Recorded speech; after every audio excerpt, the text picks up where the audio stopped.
Do you ever add extra spinach to a smoothie, choose beet juice over soda, or reach for tomato-based foods because they seem like the healthier choice?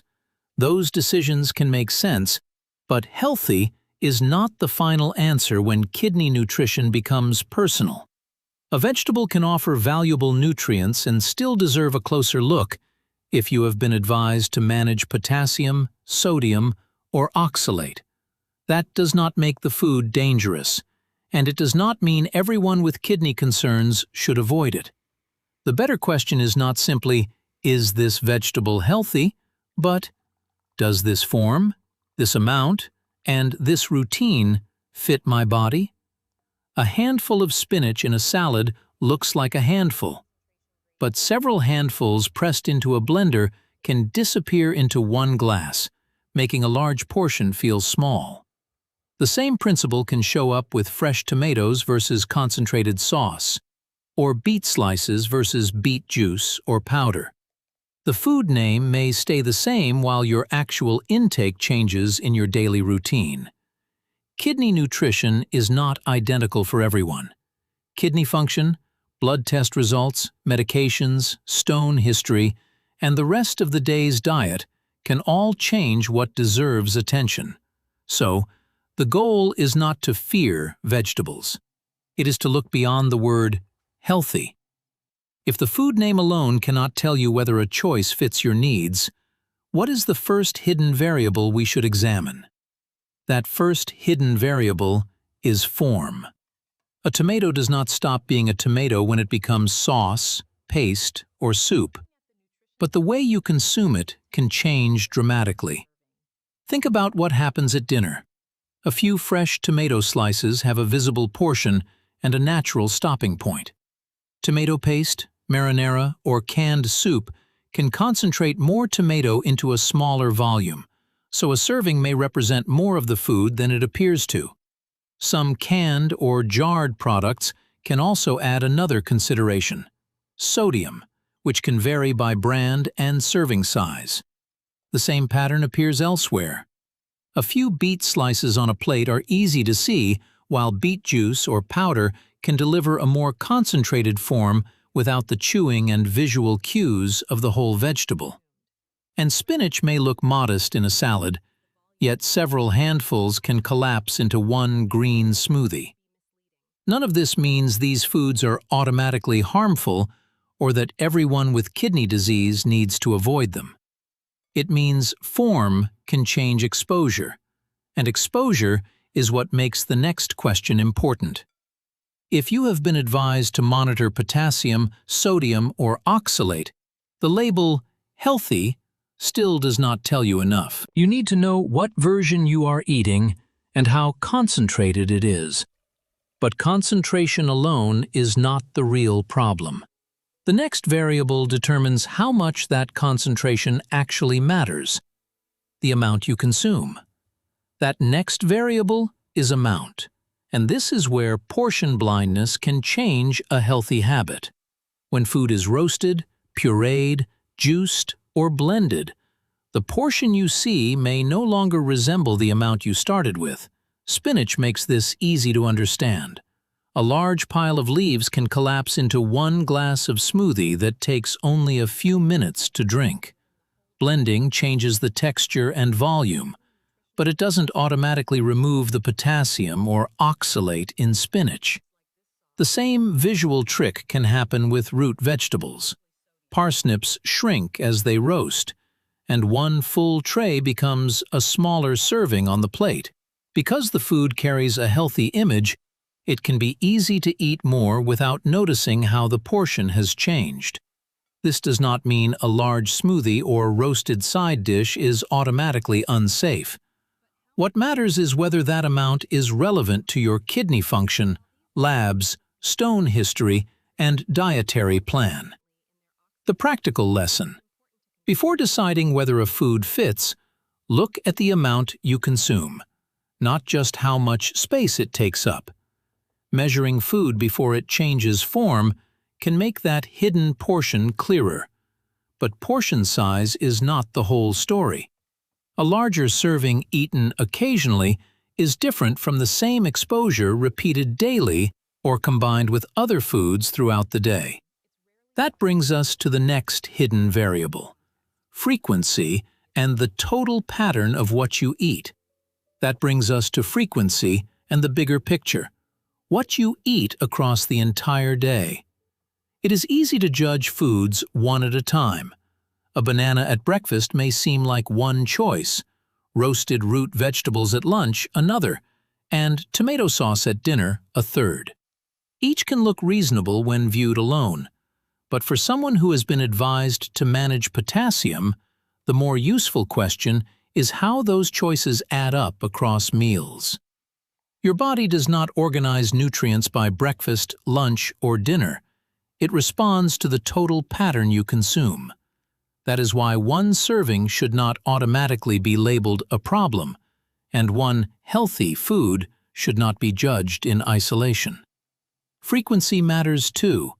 A food eaten occasionally creates a different pattern from the same food appearing every day, especially when other potassium-containing foods are part of the routine. This is also why copying a simple online list can be misleading.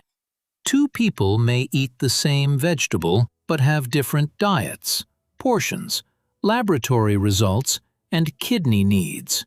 Looking at the whole day gives context that a single bite cannot provide. Yet this discovery creates another shortcut. If potassium can accumulate across the diet, should the answer simply be to avoid high potassium foods? Not so fast. Potassium is important, but it is only one part of the kidney nutrition picture, and the next layer changes the question again. That is why potassium cannot be the only lens we use. Kidney nutrition can involve several different nutrients, and which one matters most depends on the person. Tomato products illustrate this well. Beyond potassium, canned soups, jarred sauces, and other prepared tomato foods may contain substantial sodium, so the label and actual serving size deserve attention. Spinach and beets introduce a different issue: oxalate, which may matter particularly for people with a history of calcium oxalate kidney stones. And depending on kidney function and treatment needs, nutrition planning may also involve phosphorus, protein, calcium, or fluid. This is why a simple list of high potassium vegetables to avoid can create the wrong impression. Two people can eat the same food and have completely different reasons for watching or not watching it. One may have been told to manage potassium, while another may need to think more about sodium or a specific stone history. The goal is not to collect more foods to fear, it is to identify which nutritional variable actually applies to you. Your own clinical contexts sets the priority. That changes the question from, "Is this vegetable bad for kidneys?" to, "What, if anything, about this food matters in my situation?" And that leads to an important distinction. If oxalate is not a concern for everyone, who actually needs to pay closer attention to it? That distinction matters because chronic kidney disease and kidney stones are not the same nutritional problem. Spinach and beets both contain oxalate, but that fact alone does not make either food dangerous. Oxalate deserves closer attention, particularly for people with a history or risk of calcium oxalate stones, because stone prevention can involve considerations that are different from those used in a CKD eating plan.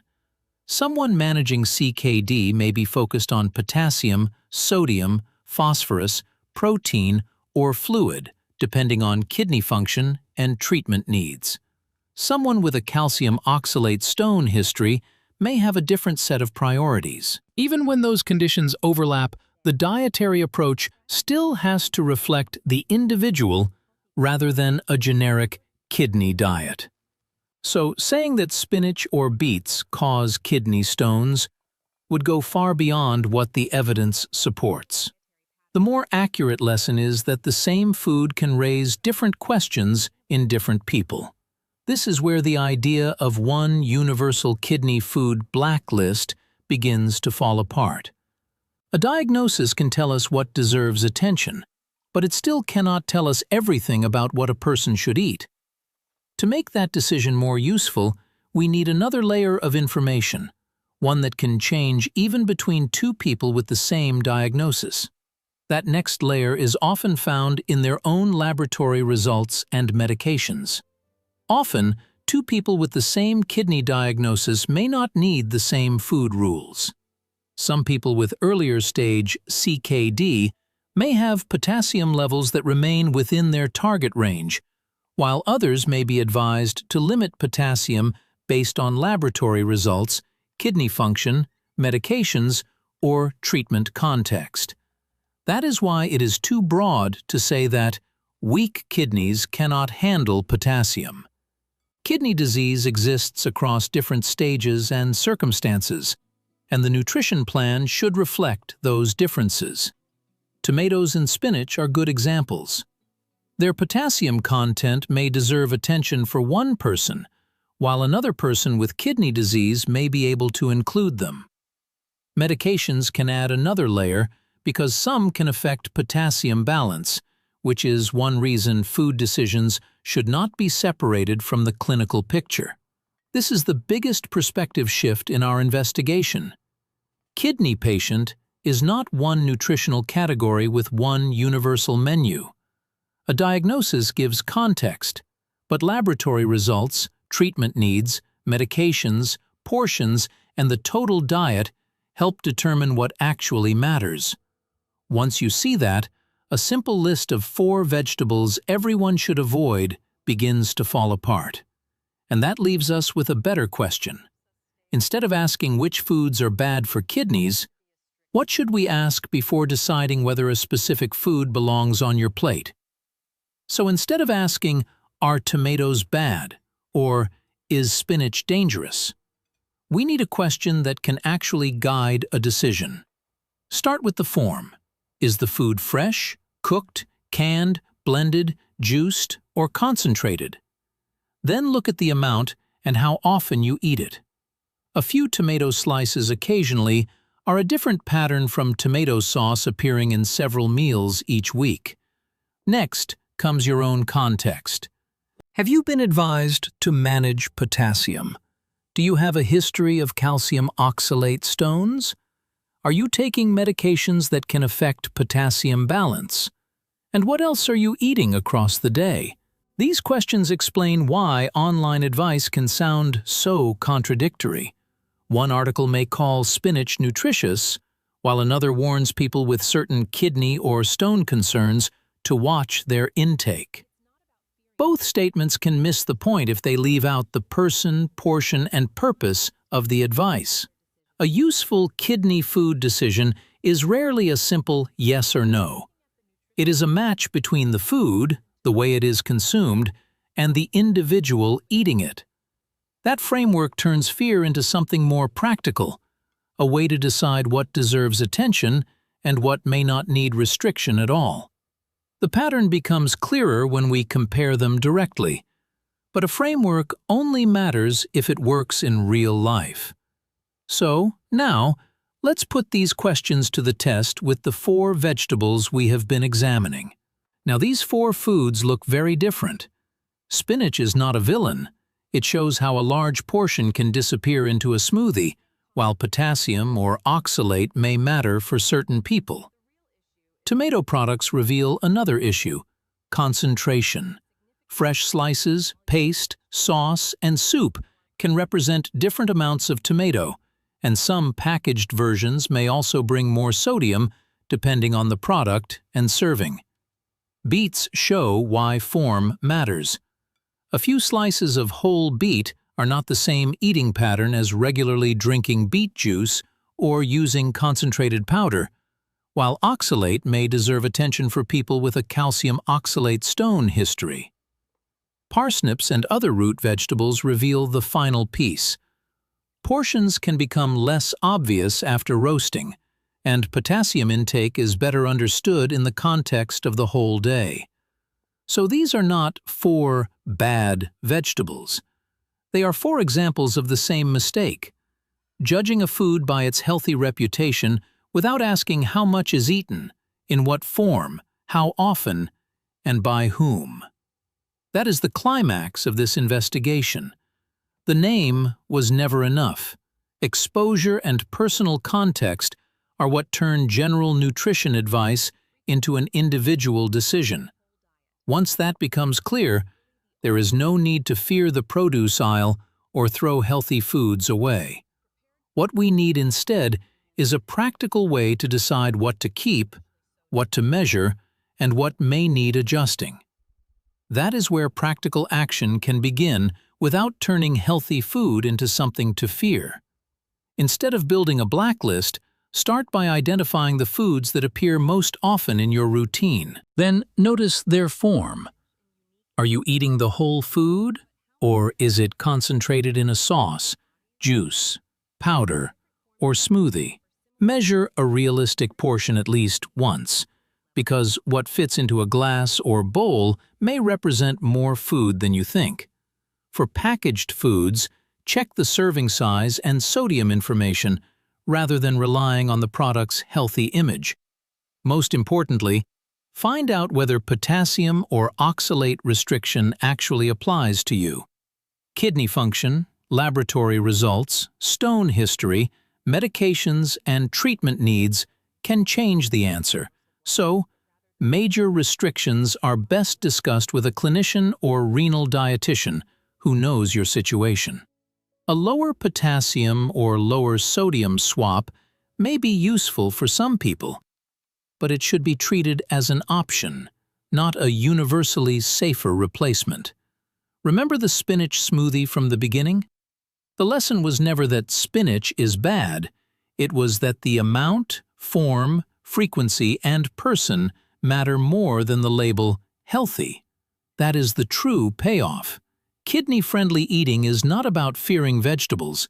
It is about making informed choices that fit your health needs best.